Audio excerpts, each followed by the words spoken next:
Okay, I just wanted to show a couple examples where we end up with complex solutions. Remember that complex numbers look like a plus bi, where I squared is equal to -1,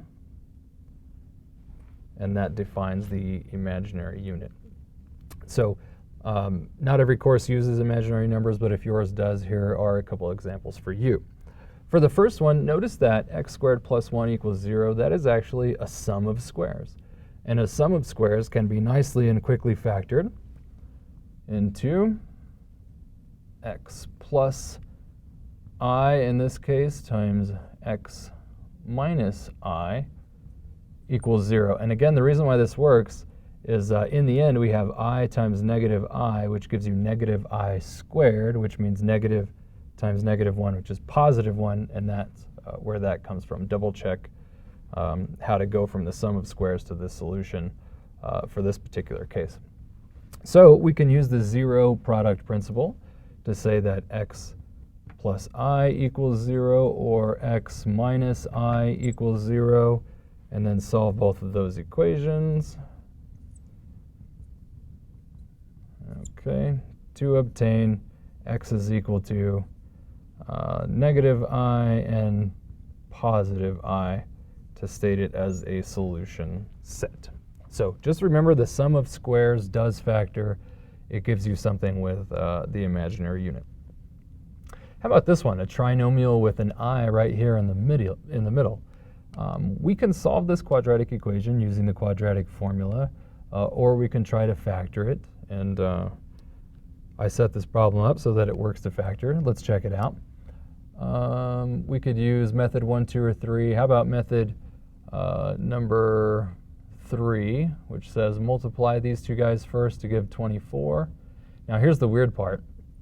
We're going to factor 24 into two numbers that give me -5i. Now the weird thing is, if we have a number with I here and a number with I here, when they multiply, they're going to give me a -1. So what that means is I need one of these numbers to be negative and one of these to be positive, so that when we multiply them, we end up with +24. Now let me actually just show you the numbers in this case.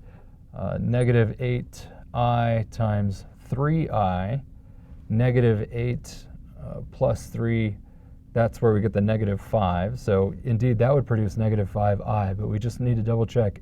-8 times 3 is -24, but then you also have I times I, which is I squared.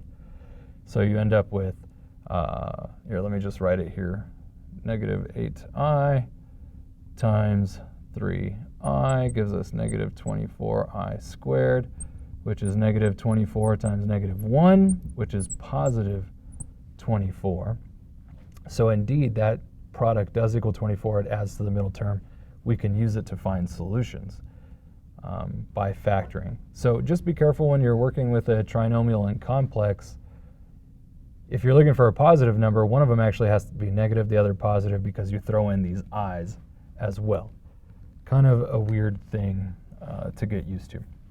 So let me go straight to the solutions using method number 3. That would tell me that we've got x minus 8i over 2 and x plus 3i over 2. Those things are going to be equal to 0. Now I should reduce these fractions, so I've got x minus 4i. That one does not reduce, so we just leave it the same. And remember, although these two things multiply do not give us the original trinomial, because of the method we're using, we can use them for the solutions, okay? So if you pulled that 2 up in front of the x and then multiplied them, it would be okay. Let's use this for the solutions to say that x minus 4i equals 0, or x plus 3/2 I equals 0. From this one, we're going to add 4i to both sides. Add 4i. And that gives me x is equal to 4i as one of the solutions. And for the other one, subtract 3/2 I. Subtract 3/2 I. And we've got x is equal to -3/2 I as the other solution. Please take a moment to check these solutions one at a time with the original equation. And that's it for solving quadratic equations by factorization.